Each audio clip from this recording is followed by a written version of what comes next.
to this hoe, said I'm out of town. And my nigga lied in court, shout out Uptown. Okay, so we have one of the hottest DJs in the nation, DJ Ziggy. How's it going for you, man? What it do, bro? What's happening? Glad to have you on the platform. I appreciate you bringing me out, cuz for real, I ain't never did no shit like this before. Let's talk about the early stages of your career. How old are you when you first hopped on the turntables? So when I first started DJing, bro, I want to say I was either 17 going on 18, or I had like just turned fresh 18.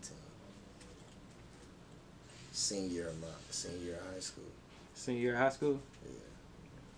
What school did you go to? I went to Washington High School. And that's in Pensacola? Yeah, Pcola, Florida. Do you feel like you were destined for this? Yeah, like in more ways than one. Like when you DJ, bro, and just like most DJs will tell you, like if you do have an end game, a lot of that shit be to be like locked in with an artist or like a label and have somebody like a bigger platform, bigger than just doing parties and shit. For real. So back to Florida. Were you born and raised in Pensacola? I was born in Tallahassee, Florida, but I've spent my whole life in Pensacola. 850 baby, regardless. Like, you know that shit, 850 from Pensacola all the way to Tallahassee, so it's just 850 period. How long have you had a passion for music? Shit, bro, probably since like first grade or some lame shit when I was in band, cuz like in elementary school. You remember like one of your first favorite groups or artists? Music groups? Yeah. First nigga ever like listened to, AJ, what it do? First nigga ever like listened to was Ludacris, bro. It's crazy that shit sound. Ludacris? Yeah. I used to buy his CDs and shit, bro. Nelly too. Nelly used to have an album. He had like 2 albums. One was called Sweat, and I think one was called Suit. And one was like a nighttime cover and a dark time cover, but it was like a double album though. Hell yeah. That's when niggas used to buy CDs, but I used to have to wait like a week later to buy my shit, cause CDs would drop on a Tuesday. Like me and my mom would go buy them, but I had to wait a week after it dropped. And that's when the edited version came out, like clean music, like shit you listen to on the radio. Can you recall the first gig you were booked at, whether it was an event or? Like the first shit, to be real, bro, like the first real time a bitch reached out to me on like, oh, I want to book you or some shit was my homeboy Ant. You feel me? I wasn't really, it's really hard to recall because I wasn't really no DJ. I just was doing some shit like, cause it was fun, like hoes be around, I like music, you feel me? So it wasn't like I was directly like doing the shit, like I was just trying some shit. So there's this app you can download on your laptop called Virtual DJ. So like I used to have it because you can put 2 tracks up at a time, pause, play, like all type of like little, mix them together and shit. So I used to always, on some lame shit, I used to always take my laptop with me when we would go to house parties. Like, man, shit, you never know, some shit might fuck up. I might just have to goddamn come say today, you feel me? So actually we went to one house party my homeboy Ant was having, right? He went to a different school than me. And the DJ had a fucking curfew. Like, my homeboy had curfew, so that was DJing. I ain't gonna say a name because I don't want to embarrass, bro. Like, but he had curfew, he had to leave. So I'm like, shit, everybody like, man, damn, it's over with, da-da-da. So I'm like, nah, fuck that, bitch, I got it. Go turn up. Like, first song I probably dropped was like, Back That Ass Up, and then I want to say like, Chief Keef Don't Like. This is like how far back this shit is. Shit go crazy. So nigga Ant walked up to me after like, hey, bro, I'm having a house party next week. I want you to DJ that shit. I'm like, bro, I ain't no goddamn DJ. And bro was like, shit, I give you $50 in a bottle, fool. So I'm like, shit, at the time, you ain't got no real bills. $50 in a bottle to party around hoes, that made plenty sense to me. So we on now, like that's what we doing. Hell yeah, I'm DJing. And the first real time I got booked in a club though, it was on some like I booked myself type shit though. Like we rented the club out and I threw the shit. I can't even recall the first time I just DJ'd in a club, like somebody booked me, like, oh bro, I want you to DJ in my club. If it did happen that way, it probably had to been somebody like either Uwe or goddamn like a nigga named Bill Marshall. He be throwing events and shit in the city, big time promoter. Like if it was something like that. So it was like 3 different answers in one right there, bro. Cause I really can't like, you feel me? For your first event, were you paid accordingly? You know what's so crazy, bro? I ain't gonna get too deep into that. At the time, like it to me, absolutely. Looking back, fuck no. Like looking back, fuck no. Cause it just like I ain't gonna get too deep into it, bro. Like it made me who I am today though, and like I learned the business and shit, and like who for you and who not. But at the time, I made a couple $100. But when I go back and look at it, I should have been making thousands for sure. So you feel like they bust your head?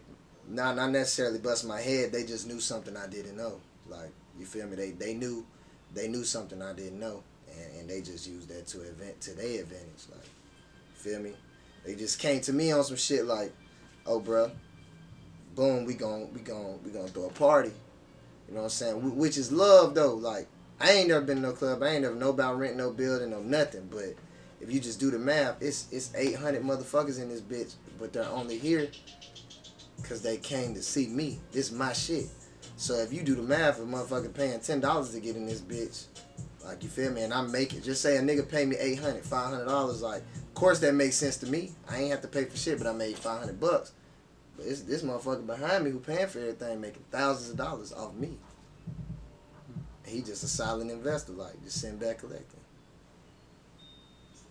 There's a lot of people that do or want to do what you're doing. Some people think DJing is an easy job, but not knowing it's an actual art. What separates a good DJ from a bad one? Crowd control. Period. You just gotta know where the fuck you at. Like, I can't recall. Like, I have little mixes people might know by heart, but righteously I never DJ the same way twice, cause I don't know what I'm walking into. Like, you know what I'm saying? I could goddamn go DJ a club, a hood club, rock that bitch out. I can go to a college party, rock that bitch out. A gymnasium full of college hoes, rock that bitch out. I could DJ a fucking bar mitzvah, and they gonna have the time of their life. I could DJ a fucking 50-year-old retirement party. They gonna have the time of their life. You just gotta know what's going on though. Like, just look at what's in front of you, and you just gotta have that music, bro. You gotta download music. You gotta have that shit and just see what's going on, bro. Like, you just want to be able to make everybody have a good time, so you gotta put yourself in their shoes, and that's where like a lot of niggas get lost at. I feel like when I go to clubs, you just hear people play like shit you think they supposed to play, but it's like you kind of need to know where you at. Like, if I go out of town, I'ma ask. Like, if I'm in Miami, for example, bro, this is a tourist city, so I could ask, oh, where's such and such at? Who in the building? They say Houston in the building. We can play some Houston shit. Memphis in the building. We can play Memphis shit. New York in it. We can play New York. You just gotta know where you at versus doing what you might do back home where you from, cause they might go crazy to Boosie and Webby and Zero in your city on some ratchet shit, but not even knowing, like, Fivo Foreign or Schmurda might be the one thing that you do need to play in this bitch. They may not go crazy to Boosie and Webby like that. Like, you can switch it up. But in our city, you play some New York shit, niggas gonna sit in the club, look at you like you're a damn fool, because that's not what we on. So, yeah, just to sum it up, to make it easy for anybody, like, just know what you're doing. Like, just pay attention to what's in front of you, bro. There's a term in the rap game, copy and paste DJ, meaning a person copying the exact same set as another DJ. Have you or ever had someone do this before you hopped on the stage? Most def. I've literally DJ'd. I'll never get the first time this shit happened to me, bro. I was DJing in Montgomery, Alabama, and it was 2 songs I played back to back. I've never heard nobody do this shit though. Like, the way I did this mix, and then I did a show in Birmingham like a month later, bitch. The nigga goddamn was in that hoe, like, he did the same shit and saying the shit I say. Now, I ain't gonna say I've never righteously stole a mix from a DJ, but like phrases to hype the crowd up, I've gotten shit from different hosts, and I put my twist on it. So, I mean, I guess you could say that, yeah. I ain't no liar. I ain't goddamn just coming up with this shit out my ass. I wish, though. That'd be pretty unique, but nah. Looking back on your career, you've been in the game 7+ years. How has the growth been since starting at school or high school proms to sold out events? And growth been crazy, because just back then I didn't really know music like I know now. You know what I'm saying? Like, when you younger, it's really like I'm hype. I just want to get hype. I just want to get hype. You ain't really catering to women like that. You know what I'm saying? So now I got some R&B in my playlist. I got all type of, you don't know what the fuck I'm finna hit you with. I don't even be knowing. I be surprised myself sometimes, like, damn, boy, you snapped in this bitch. But the difference is, from then to now, what helped me out, like, I feel like I can cater to any race, color, age group. It don't matter. Like, I know what's going on. I know what's going to make them react the way I want them to react. And when they leave that bitch, they got their money's worth. So if a bitch waited in line for an hour and a half or paid $40 to get in the club, $100 to get in the club, by the time they hear me, it worked. Bitch ain't even thinking about that shit no more. They had the time of their life. It was worth it. Now that you experienced in the game, what could you have done better if you could go back and start all over? Believe in myself. Believe in myself and not be scared to leave home. That's my biggest, like, my biggest downfall that I get mad about every day. Like, so many people, bro, used to be like, I used to have chances I could have went, but I just, like, at the time I might have been fucked up financially. So it's like, damn, I can't afford to make XYZ if I just drop everything and leave.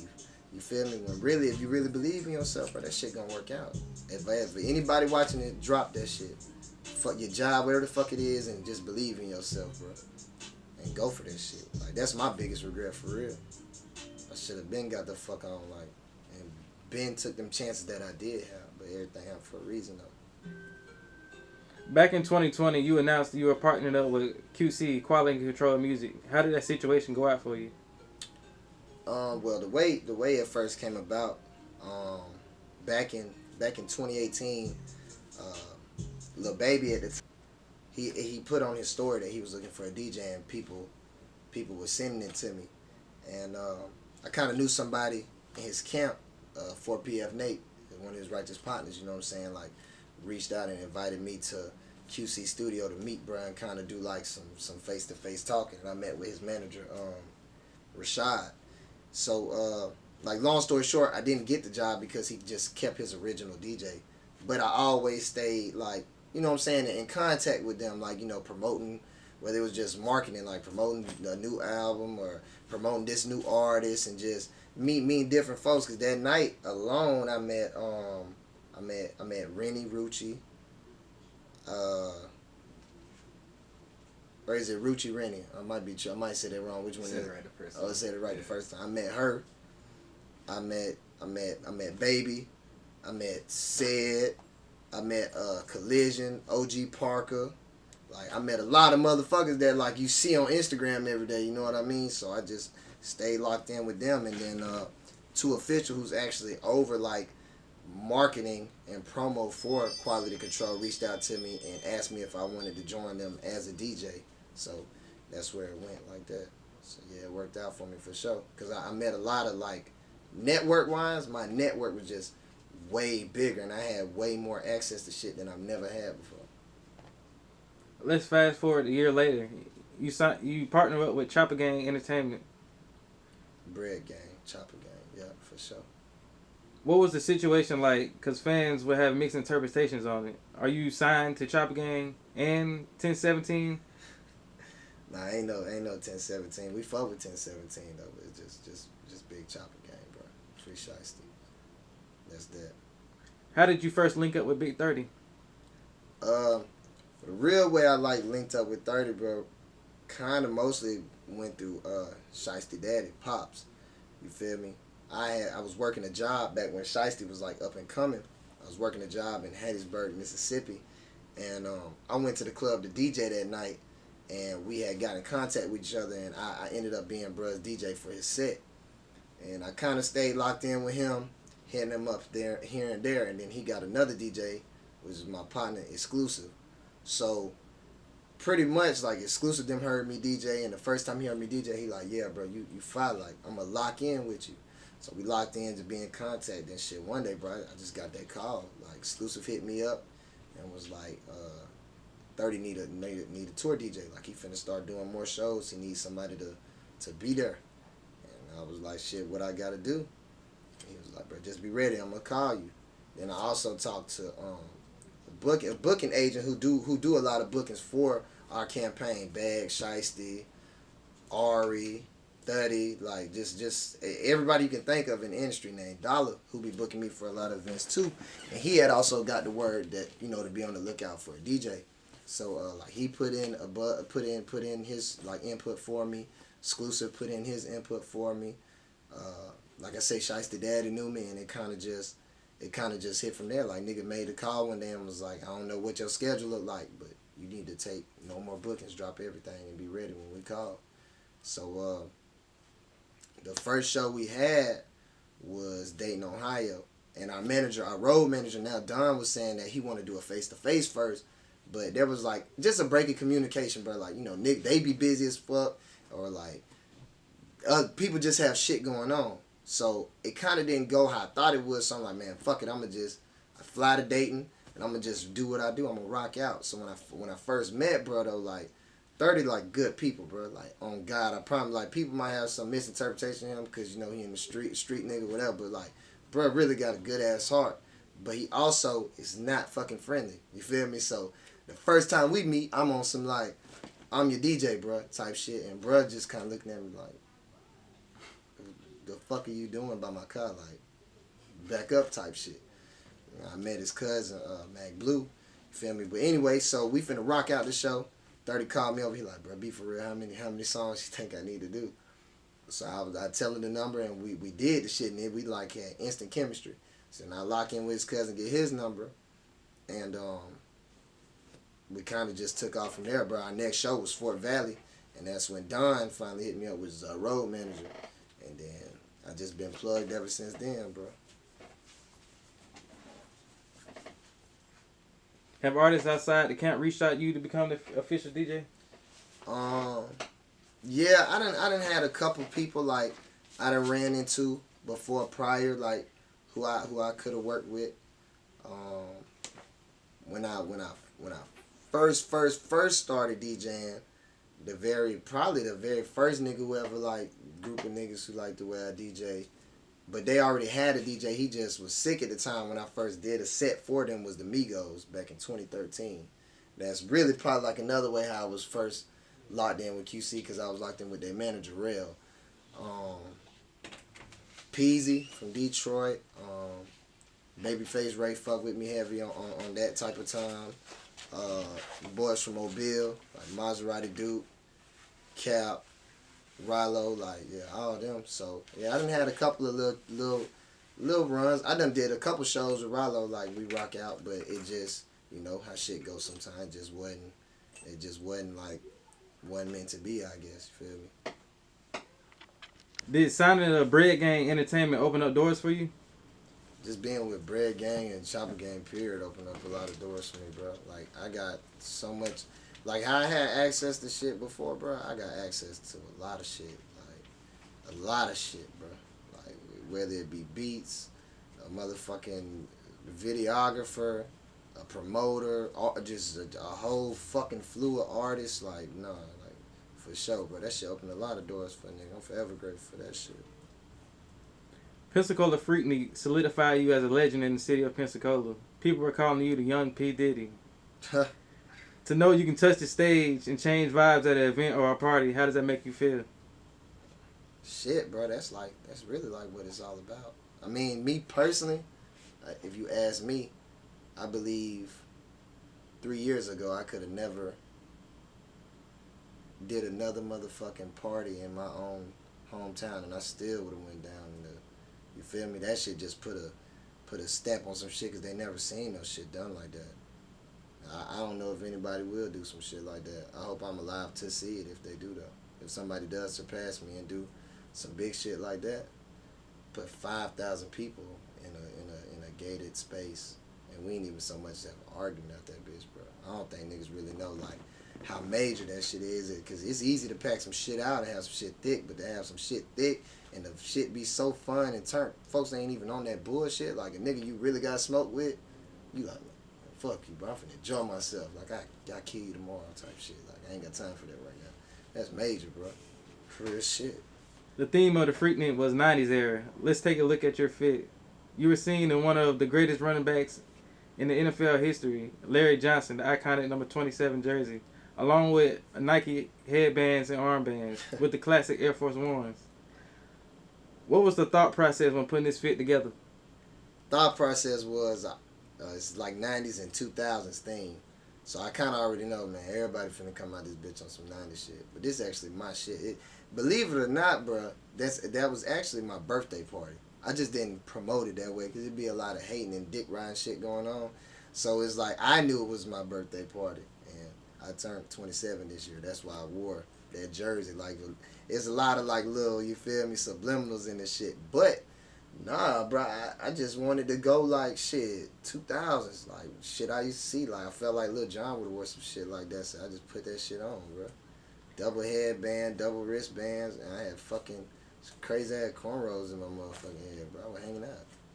The highlight of the event is when you jumped in the crowd and everyone went crazy. What was that moment like for you? Right to left, right to left, right to left, right to left.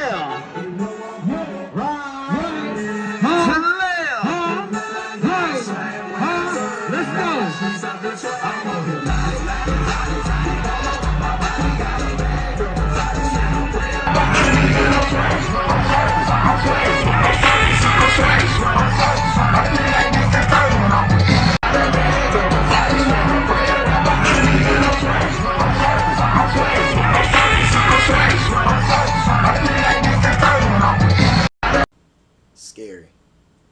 Scary for sure, because like when I DJ, bro, I don't know what it is, and not even on no cocky shit, bro. I be attracting like a lot of bitches. I don't know if it be the shit I say or the shit I tell hoes to do or the type of music I play. So that front area where I jumped into, they was like, it was nothing but hoes. So at the time when I jumped, I'm like, okay, I'm gonna jump, but it's like at first they had me. But all the hoes, like, these women, bro, like, girls, like, no, I hope I don't say nothing wrong, but, like, they not as strong, they weren't as strong as I needed them to be. I'm not gonna say they're not stronger than nobody, but shit, at first, if you watch the video, I'm up here, then everybody like, oh, whoa, and then I had to, like, take me back to the stage, because y'all finna drop me on the cobblestone. We went on grass, bitch, that's cobblestone. My back would have been broke, bro. But I had to try it, though. There's been, like, maybe 4 times in my life where I felt like I could have did that shit, but I just didn't do it. That day, I ain't give a fuck because I was having so much fun, and I was really drunk and high as fuck. Like, if you watch the whole video, you see me hit a wood, then I trade the wood for a bottle of Henny and take a shot, and then I just dove in that shit. So that's really how that happened, bro. For up and coming new artists out there, can you explain the differences between an album and a mixtape? Like, really, bro, me personally, I think when you have an album, right, I feel like you put more blood, sweat, and tears in an album than you do a tape. Like, you know what I'm saying? It's way, your thought process along with an album is way deeper. Like, a mixtape, though, I feel like, me personally, I feel like anything you put out, you should put hard work into it. Period. But a mixtape, though, a mixtape can be fun, bro. Like, you could jock beats. The whole tape could be beats that big time artists done already did. Like, but you just freestyling on they beat, or you just remixing they shit. Like, that's a mixtape. That's fun. I feel like when you drop an album, though, fam, that means like you really, you might have had 3 mixtapes worth of music, but you sat and critiqued and criticized yourself and got other people's opinion on what the fuck you got going on. And you sat there, out of 50 songs, you sat there and picked 12 and put together an album. And I feel like you invest more money in the album, from the artwork to the studio time, mixing and mastering, the beats you're buying or leasing. Like, yeah, that shit way more serious with an album. At least it should be in my eyes. But like I said, at the end of the day, no matter what project you put out, you should always put your all into it if you really want to do this shit. You have any shout outs to people back at home or message to the fan? Yeah, for sure. Like, for sure. My partner Snow, you feel me? TJ, so my brother, Cliff's my brother. big shout outs to both of my kids' mothers for being like understanding with like what I have going on, and just period, just being the mother of my children. Honestly, I definitely want to give a big shout out to the whole Foreplay promo. They know who they is. Uwe, Neutron, Mills. They just really, and I ain't just trying to say them three, but like them the closest, the DJs I'm closest to. But every DJ I've ever met on the road, shout out to you. Every promoter who ever booked me, everybody in the city who ever bought a motherfucking ticket to a party, shared a flyer. Fucking, even if you took the flyer of your car and threw that bitch in the street, somebody might have walked into it, bro. Like, I thank everybody through the whole fucking process. Even if you just booked me to DJ a baby shower, like, thank you for real. But I definitely want to give a big shout out to Cherry, like, you know what I'm saying? This is somebody that, like, I'm real, close to for a lot of reasons. But it's crazy because at the time, like, okay, all my homeboys know my dreams, but she ain't really know me like that. And I used to just dream to her a lot. Like, the shit that I'm literally doing now, a year ago when I was dead ass broke, ain't have no car, no money, she still fuck with me, like, because, like, she fuck with me as a person. But I used to dream to her, like, yeah, I may be broke as fuck right now, but I'm telling you, like, I'm gonna be some shit. And I ain't saying I'm the shit, but now I actually got some shit going that I've always dreamed of doing. So, yeah, shout out to everybody who been around since day one and ain't on no weird shit. Like, that'd be a big thing. And shout out to the niggas who don't like me, because that's, like, extra motivation. I love being able to propose, like, successful shit. I know y'all see it. I know y'all hate to see it. You gonna keep seeing it.